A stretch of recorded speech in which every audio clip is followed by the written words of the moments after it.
savez, écrire une politique consiste à demander l'avis d'abord des citoyens et même tous les partenaires liés à cette activité, surtout l'assainissement qui est un véritable problème de toute la République.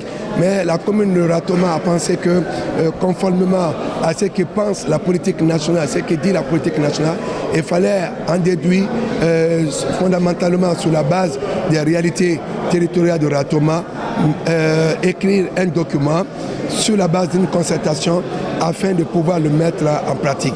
Aujourd'hui, donc, nous sommes dans la logique de déroulement.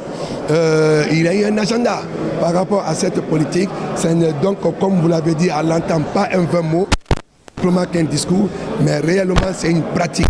Et nous voulons que ce soit une culture. Pour cela, il fallait suivre ces différentes étapes, organiser des ateliers d'appropriation des outils pour que le mécanisme mis en place puisse se dérouler de la meilleure manière.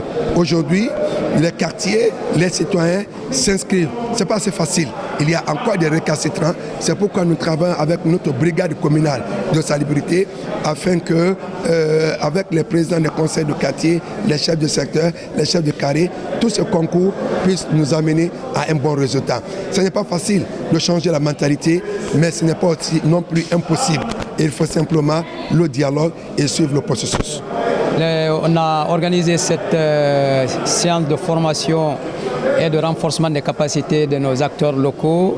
C'est dans le but de les aider à s'approprier de l'ensemble des mécanismes et stratégies développées par le service dans le cadre de la meilleure gestion de l'assainissement au niveau de nos différents quartiers.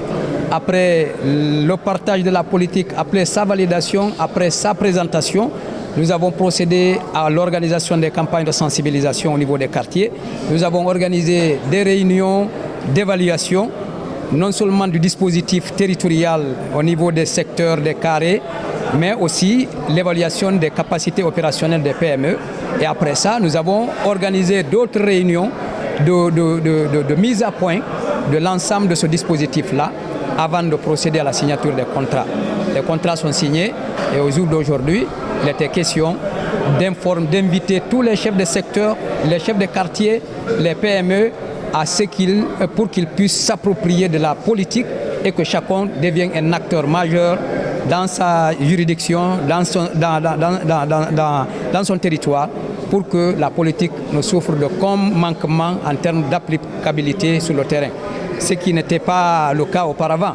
Auparavant, les PME, on les déployait sans associer les chefs de quartier, les chefs de secteur. Mais maintenant, il faut absolument renverser la tendance, faire en sorte que les chefs de secteur, les chefs de quartier, les chefs de carré soient des acteurs majeurs dans ce processus-là. C'est en cela qu'on pourra trouver le salut et réussir le challenge. Je vous remercie.